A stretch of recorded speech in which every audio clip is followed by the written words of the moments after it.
Is there a mistake on your Form 1099-DA?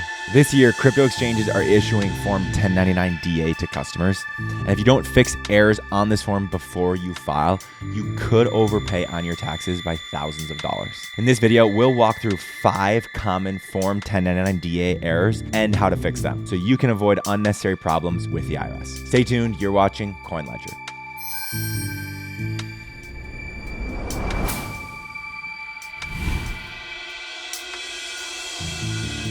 The most common issue crypto investors are facing with Form 1099-DA is missing or incorrect cost basis. For the 2025 tax year, exchanges aren't required to track and report cost basis data to the IRS. And that means the information can be wrong on the form. Typically, this happens if you transferred crypto between wallets and exchanges. Let's say you buy Bitcoin on exchange A for $30,000. You transfer it to a hardware wallet for safekeeping, and years later, you sell it on exchange B for $95,000. Now, exchange B has no record of your original $30,000 purchase because that transaction happened on a different platform. So your 1099-DA shows $95,000 in proceeds with potentially no cost basis. But there's good news. Fixing cost basis errors is simple. You're allowed to provide the IRS with your own cost basis records as long as you have these records from your crypto exchange or crypto tax software. There's no need to request a correctional Form 1099-DA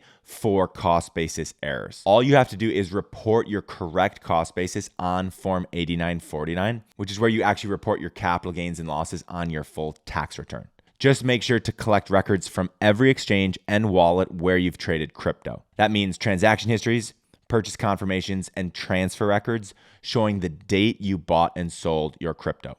If you want to save time, CoinLedger automates this step. You can import your transactions from over 800 wallets and exchanges that we support on the platform, and then generate your Form 8949 automatically with accurate cost basis. All right, the second issue you might notice is that the proceeds number on your Form 1099-DA don't match your own records. For example, you remember selling Ethereum for $3,450, but the form says $3,438. These minor differences happen because of differences in cryptocurrency price sources. It's recommended to use the proceeds number from your 1099-DA because while cost basis doesn't get reported to the IRS for the 2025 tax year, proceeds do. While it's unlikely that a minor difference will lead to issues, matching these numbers exactly is the best way to avoid further scrutiny into your tax return. All right, problem number 3 involves accounting methods. The IRS allows several methods for crypto gains and losses, such as FIFO, first in, first out, LIFO, last in, first out.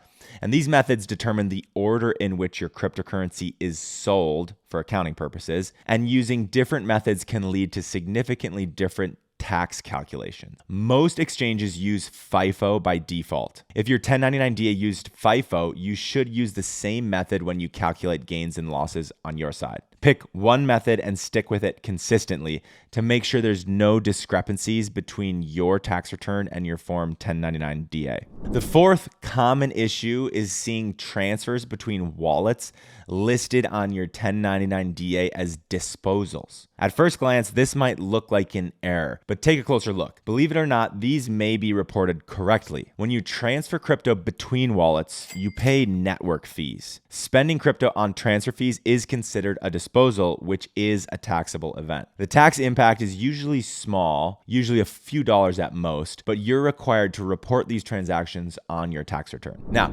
here's the final issue, which is rare but frustrating. In some cases, your Form 1099-DA may be completely wrong. Your 1099-DA may show purchases as sales or have grossly inaccurate proceeds numbers. If you're in this situation, it's important to take action. First, contact your exchange's support team. Request a corrected 1099-DA and document your attempts to resolve the issue. This shows good faith effort if the IRS ever were to contact you in the future. Then consider filing for an extension. You're still required to make an estimated tax payment before April 15th, but this gives you more time to get a corrected form. Finally, calculate your actual tax liability using a platform like CoinLedger. You can use this to report your gains and losses on your tax return. You can also attach an explanation of why your tax return is different from your 1099 DA and talk about the steps you took to fix these issues. Okay, so let's sum things up. The best way to handle 1099 DA issues is by being proactive. You can create a CoinLedger account completely for free and import transactions from over 800 different exchanges and wallets. The platform generates complete tax reports in minutes, so you can see exactly where you stand before filing. And that's the video, everyone. Thanks for watching. I'm David Kemmerer.